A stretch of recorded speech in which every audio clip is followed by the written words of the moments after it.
और अब बात सियासत की। 2023 में मध्य प्रदेश विधानसभा चुनाव में करारी शिकस्त और फिर 24 के रण में डकआउट होने के बाद अब एमपी में कांग्रेस को रिवाइव करने के लिए प्रियंका गांधी ने खुद कमान संभाल ली है। एमपी को लेकर प्रियंका का प्लान क्या है, इस प्लान का स्पीकर नरेंद्र सिंह तोमर से क्या कनेक्शन है, पूरी डिटेल इस रिपोर्ट में।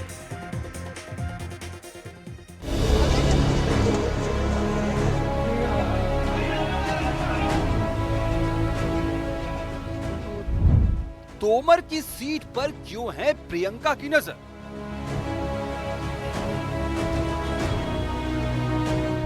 तोमर की सीट पर क्या है प्रियंका का प्लान?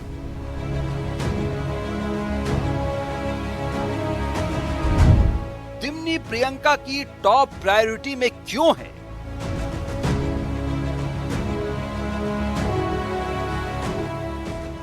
एमपी की सियासत में अचानक प्रियंका गांधी हॉट टॉपिक बन गई है। दिल्ली से दिमनी के जरिए प्रियंका गांधी ने कांग्रेस के रिवाइवल की प्लानिंग पर काम शुरू कर दिया है।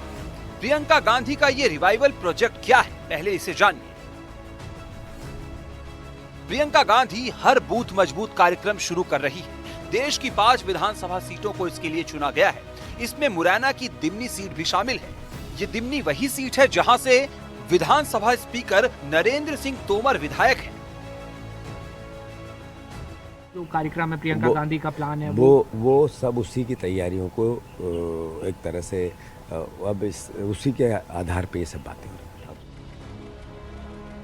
चुनाव में लगातार हार का स्वाद चख रही कांग्रेस के नेता और लोकसभा नेता प्रतिपक्ष राहुल गांधी ने जहां वोट चोरी के खिलाफ अभियान शुरू कर बीजेपी और चुनाव आयोग को घेर रखा है, वहीं कांग्रेस सांसद प्रियंका गांधी बूथ मजबूत अभियान में जुट गई है। लेकिन सबसे बड़ा सवाल ये है कि प्रियंका के प्रोजेक्ट में एमपी की दिमनी सीट ही क्यों है? तो जानकारों के मुताबिक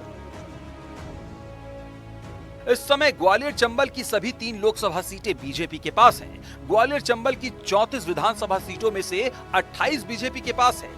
दिमनी ग्वालियर चंबल की हॉट सीट मानी जाती है।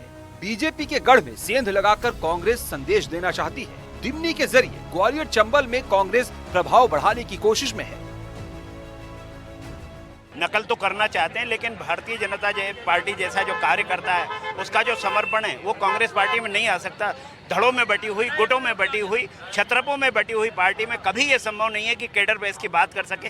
कल्पना तो कर सकते हैं लेकिन साकार नहीं कर सकते।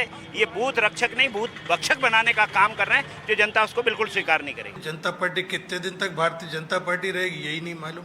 पहले जनसंघ के नाम से आए, फिर जनता पार्टी हो गए, इसके बाद भारतीय जनता पार्टी हो गए। अब कौन सी पार्टी बनेंगे ये बताने की ज़रूरत नहीं। हमने उपचुनावों से ही बूथ रक्षक अभियान शुरू कर दिया था। अपने बूथों को मजबूत करना, कांग्रेस के कार्यकर्ताओं को एकजुट करना। उसका परिणाम आपने देखा कि छिंदवाड़ा की अमरवाड़ा सीट पर 20 राउंड कांग्रेस जीती और 21वें राउंड में टेबल पे कांग्रेस हार गई।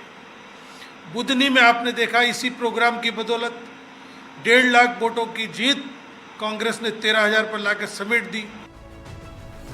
कांग्रेस का संदेश साफ है कि जब बीजेपी के गढ़ दिमनी को हिलाया जा सकता है तो एमपी के बाकी हिस्सों में भी सेंधमारी की जा सकती है। यही वजह है कि दिमनी प्रियंका गांधी की हिट लिस्ट में है। अब कांग्रेस के इस अभियान का असर देखना वाकई दिलचस्प होगा, क्योंकि यहाँ कांग्रेस को अपना वोट बैंक बढ़ाने के लिए अकेले विरोधी दल से ही नहीं लड़ता है, बल्कि पिछले रुझानों से भी लड़ना होगा।